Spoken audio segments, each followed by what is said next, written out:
Querido amigo, estamos chegando aos estudos finais do livro de Josué. Hoje estudaremos os capítulos 20 e 21 de Josué, onde trataremos de um tema desconhecido por muitos de nós, por ser uma prática bem antiga de Israel e não é a nossa prática. Estudaremos sobre as cidades de refúgio e as cidades dos levitas. Agora, a partir desse estudo, verificaremos que lições sobre esse assunto podem trazer utilidade para nós. Então, eu sugiro a você ter a sua Bíblia aberta em Josué 20 e 21 e preparar-se para anotar as lições que Deus quer nos comunicar. As cidades de refúgio foram instituídas e já tinham sido estudadas em Números 35. O propósito dessas cidades era prover misericórdia para com os que tinham cometido algum crime sem intenção ou até por engano. Muitos crentes fiéis e sinceros podem ter cometido falhas que necessariamente não são pecados. Essas cidades nos ensinam que Deus reconhece a diferença entre pecados e falhas.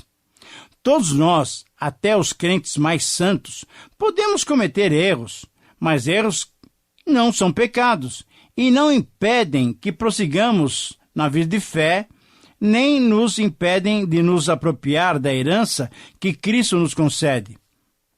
A lei de Deus, em sua justiça estrita, pode apenas nos considerar culpados. Todavia, há provisão para isso no sangue de Cristo. Erros, negligências, pecados por ignorância e prejuízos não intencionais são cobertos pela expiação. Sim, essa era a certeza e os israelitas tinham, embora Jesus ainda não tivesse vindo. Mas a certeza que temos nós que pertencemos à nova aliança é que Jesus é a nossa cidade e refúgio. Diante disso, o título que temos nesses 9 versículos do capítulo 20 pode ser esse. Anote aí. As cidades refúgio, a proteção da fé. Eu repito. As cidades refúgio, a proteção da fé. E quando então estudamos profundamente esse conteúdo, a afirmação teológica que surge deles é a seguinte: somente quando nos apropriamos da graça divina que nos perdoa de todo o pecado, podemos continuar vivendo pela fé. Para mim, essa é a frase que resume todo o capítulo 20. E eu repito para você. Somente quando nos apropriamos da graça divina que nos perdoa de todo o pecado, podemos continuar vivendo pela fé. E nesse versículo nós encontramos 7 detalhes relativos ao estabelecimento dessas cidades refúgio como proteção da fé. Em primeiro lugar, encontramos a ordem para o estabelecimento dessas cidades, versículos 1 e 2. A palavra de Deus diz exatamente assim: disse o Senhor a Josué: fala aos filhos de Israel, apartai para vós outros as cidades de refúgio, de que vos falei por intermédio de Moisés. A ordem de Deus, querido amigo, foi clara. Já que todos estavam estabelecidos nas suas possessões, os israelitas tinham que definir as cidades de refúgio como Deus já tinha orientado anteriormente. Na verdade, Deus já havia ordenado o estabelecimento dessas cidades em Êxodo 21, Números 35, Deuteronômio 4. Era uma questão de obediência prática. Em segundo lugar, encontramos o propósito pelo qual foram estabelecidas essas cidades. Diz assim o versículo 3: para que fuja para ali o homicida que, por engano, matar alguma pessoa sem o querer, para que vos sirvam de refúgio contra o vingador do sangue. Naquele período da vida de Israel, um dos princípios que subjazia à lei mosaica era a lei de Talião, que dizia olho por olho, dente por dente, vida por vida. A legislação mosaica limitava a retaliação, que naquela época era sem medida, não tinha medida, provocando muita brutalidade e certamente muitas mortes. A lei mosaica, então, regulamentou: se alguém ferisse o seu semelhante, assim também ele deveria ser ferido. Se alguém matasse o seu semelhante, era justo que um parente do morto se tornasse o seu vingador e matasse, então, aquele homicida. Ora, essas cidades refúgio foram estabelecidas para evitar que o homicida não intencional pudesse se livrar da morte do vingador. Essas cidades tinham por propósito manifestar a graça e a misericórdia de Deus para com aquele que tinha cometido um crime não intencional. Com isso, ficava evidente que o propósito divino foi sempre tratar com justiça aquele que intimamente não desejara o mal do seu próximo. Em terceiro lugar, encontramos o procedimento que deveria ter aquele que procurou refúgio diante dos líderes da cidade. O versículo 4 diz assim: e fugindo para alguma dessa cidade, pôr-se-ás à porta dela e exporá o seu caso perante os ouvidos dos anciãos da cidade. Então o tomarão consigo na cidade e lhe darão um lugar para que habite com eles. O procedimento do homicida não intencional devia ser muito específico. Não bastava fugir para uma dessas cidades e ir lá se esconder do vingador. Não era essa a maneira.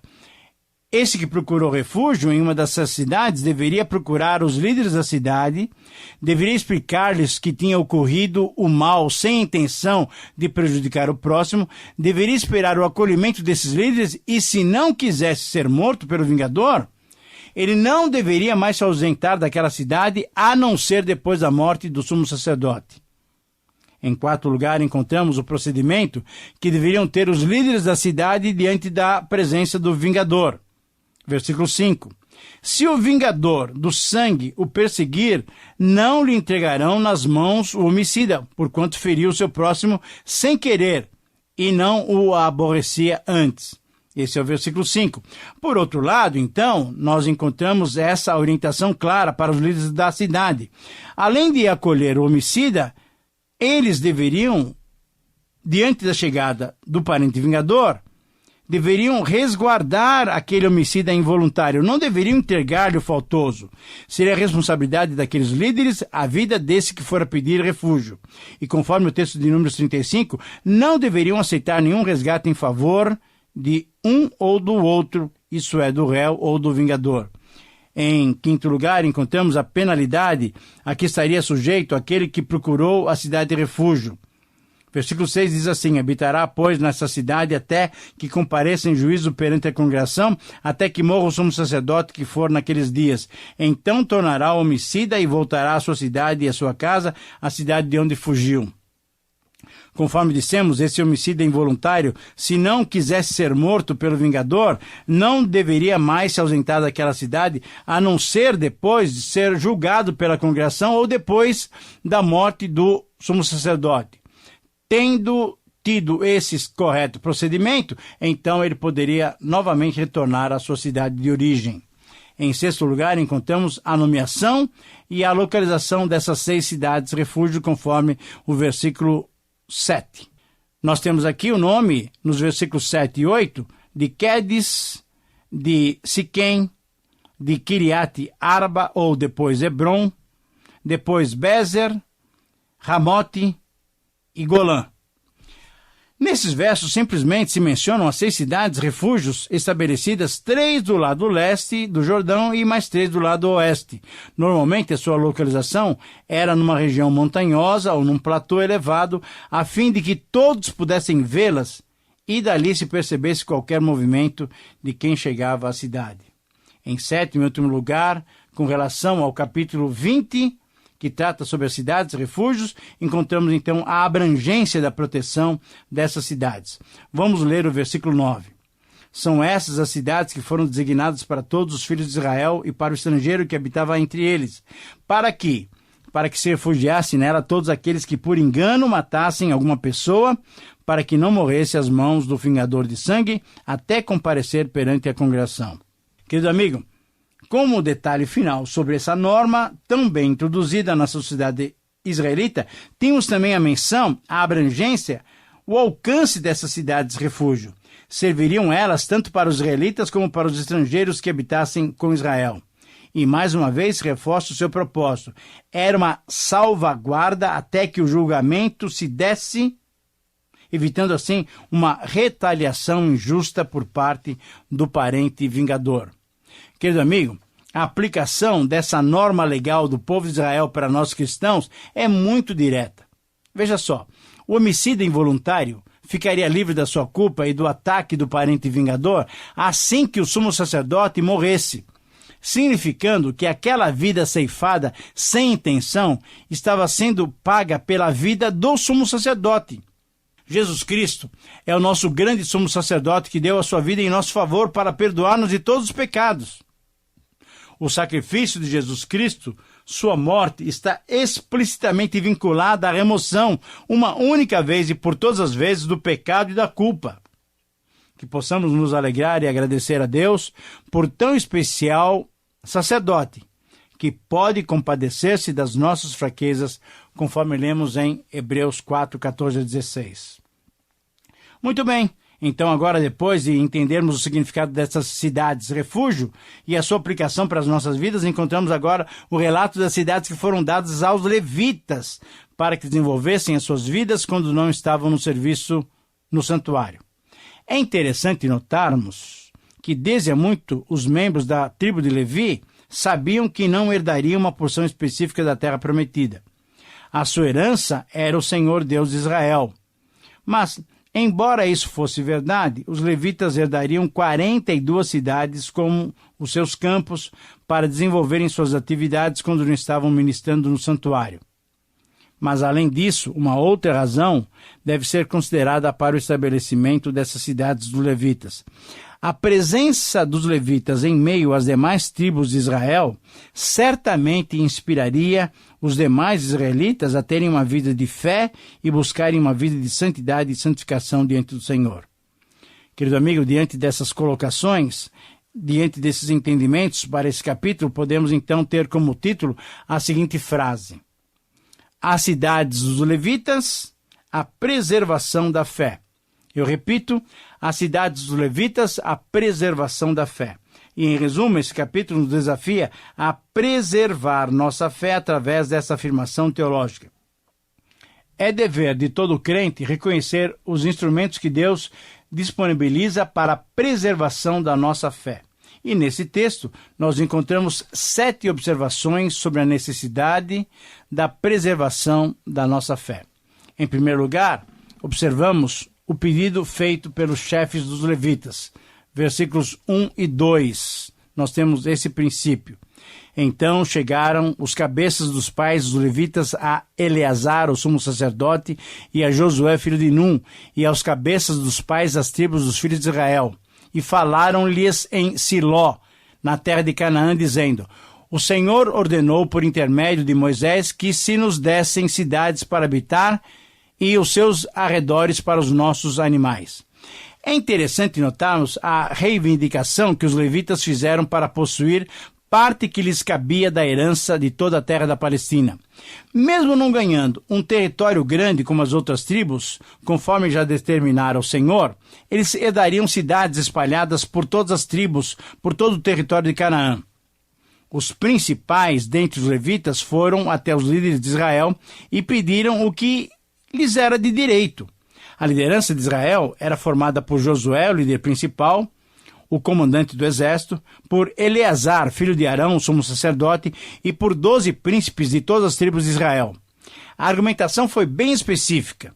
De acordo com a ordem divina dada através de Moisés, os levitas pediam que as 42 cidades, números 35:6, lhes fossem designadas. Estavam fazendo o seu pedido para que a palavra de Deus se cumprisse. Querido amigo, através dessa atitude dos levitas, é possível percebermos 3 lições. Primeiro, eles esperaram o tempo certo para possuir sua herança, ao invés de serem precipitados como as tribos de Ruben, Gade e a meia tribo de Manassés. Segundo, eles pediram o que era justo, o que Deus mesmo tinha estabelecido, sem desejar facilidades, como as tribos de Manassés e Efraim reclamaram da herança que lhes coube nas montanhas. E terceiro, eles respeitaram a hierarquia. Sua liderança foi falar aos líderes de Israel, demonstrando uma atitude de respeito à hierarquia.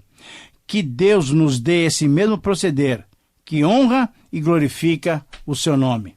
Em segundo lugar, nos versos 3 a 8, observamos a distribuição feita segundo os critérios divinos. Se você estiver com a sua Bíblia aberta, vá nos acompanhando e nesses versos nós precisamos fazer 3 considerações para entendê-los completamente. Nesses versos encontramos relato do total de cidades que cada uma das linhagens dos levitas receberam por suas possessões. Foram listados os filhos de Arão, isto é, os sacerdotes, e também os filhos de Levi, conforme Números 3:17, de acordo com Gênesis 46:11, Levi teve 3 filhos, Gerson, Coate e Merari. E assim foram alistados os coatitas, foram listados os gersonitas, foram listados os meratitas, e cada grupo recebeu uma porção de cidades.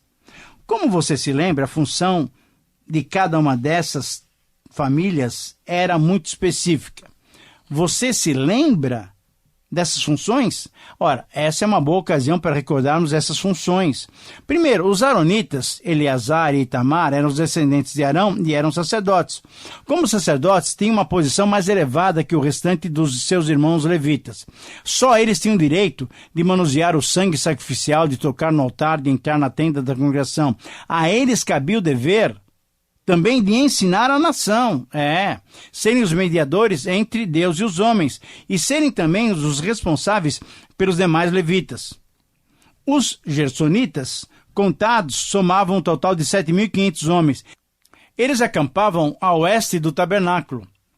O seu líder era Eliasaf, e a tarefa deles era cuidar da cobertura das diversas cortinas de couro, peles e tecidos, e também cuidavam das cordas, as quais eram transportadas por 2 carros puxados por bois, números 7 e 7. Os coatitas contados somavam um total de 8.300 homens. Eles acampavam ao sul do tabernáculo, e seu líder era Elisafã, e tinham a tarefa de cuidar da mobília, dos utensílios sagrados, os quais eram transportados nos ombros, utilizando-se varais, conforme números 7 e 9. E os meratitas, contados, eles somavam um total de 6.200 homens. Eles acampavam ao norte do tabernáculo, e seu líder era Zuriel, e tinham a tarefa de cuidar das armações, dos postes e das clavilhas do tabernáculo, os quais eram transportados por 4 carros puxados por 8 bois, conforme nós lemos em Números 7 e 8. E ainda, conforme Números 3:32, Eleazar tinha a responsabilidade de supervisionar todos os encarregados de cuidar do tabernáculo. Ora, é possível notarmos como Deus manteve o equilíbrio na distribuição das cidades. Os aronitas receberam 13 cidades, os coatitas receberam 10, os gersonitas receberam 13 cidades e os meratitas receberam 12 cidades, num total de 48 cidades. Agora, devemos entender bem que a soma dessas cidades é 48, mas conforme Números 35:6, os levitas herdariam 42 cidades para o seu uso. A diferença, então, são as 6 cidades-refúgio, que também estavam sendo passadas para os levitas, que certamente seriam os administradores dessas cidades, que tinham por propósito favorecer aquele que falhasse involuntariamente. Como essas cidades-refúgio eram um reflexo da graça e da misericórdia divina, nada mais justo essas cidades ficarem sob o domínio, sob a administração dos levitas. Essas 6 cidades-refúgio que estavam arroladas junto com as outras 42 foram mencionadas no texto a seguir. Hebron, no versículo 11, Siquém no versículo 21, Golon no versículo 27, Quedes no versículo 32, Bezer no versículo 36 e Ramote no versículo 38. Querido amigo, podemos obter algumas lições a partir dessas considerações. Primeiro, o pronto atendimento ao pedido dos levitas demonstra o apreço à justiça da parte da liderança de Israel. A vida cristã deve ter como padrão a justiça, pois o nosso Deus é um Deus justo. Os levitas não teriam um grande território, mas teriam cidades espalhadas por todo Israel, pois os levitas existiam em função do povo. Eles eram parte da tribo sacerdotal. Os dízimos dos israelitas faziam parte do seu sustento, e assim fica mais uma vez patente que Deus nunca desampara aqueles que o servem, aqueles que são chamados para o servirem. E uma terceira lição é que o fato dos levitas serem espalhados por todo Israel demonstrava a intenção divina de que promovessem a adoração a Deus e ensinassem a lei aos seus irmãos israelitas. Querido amigo, que Deus nos ajude a nos colocar sob o seu cuidado para fazermos as suas tarefas. A partir daqui, nós temos uma série de descrições, nomes só de cidades, nomes de regiões. Então, a partir daqui, apenas eu vou mencionar as divisões que couberam para cada uma dessas famílias dos levitas. Em terceiro lugar, então, observamos a designação das cidades dos Aronitas, versículos 9 a 19. Em quarto lugar, observamos a designação das cidades dos Coatitas, versículos 20 a 26. Em quinto lugar, nós encontramos nos versículos 27 a 33 a designação das cidades dos Gersonitas. E em sexto lugar, observamos a designação das cidades dos Meratitas nos versículos 34 a 40. Agora, nos versículos 41 a 45, temos então outros comentários a fazer. Em sétimo lugar, observamos a finalização da tarefa da distribuição da terra. Esse texto merece, então, algumas considerações.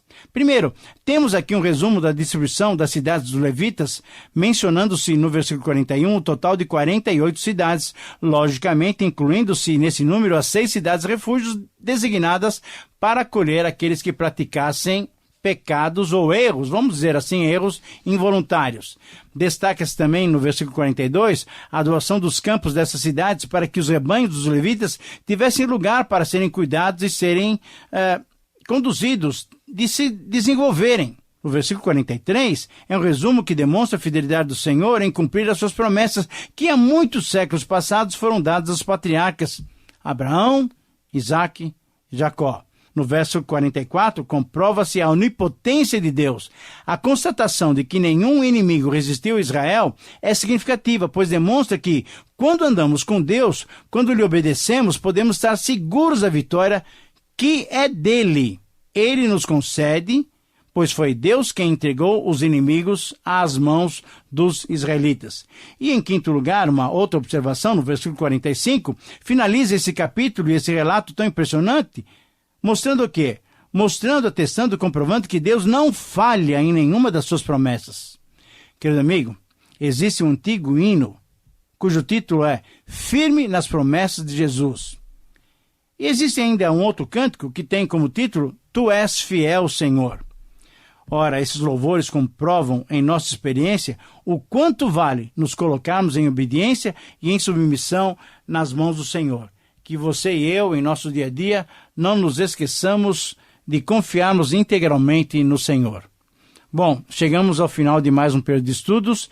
Espero que você tenha aproveitado essas lições estudadas e tenha de Deus a capacitação para praticar a sua vontade. Escreva para nós, por carta, por e-mail. Esse retorno para nós é essencial. Que o Senhor te abençoe. Um grande abraço.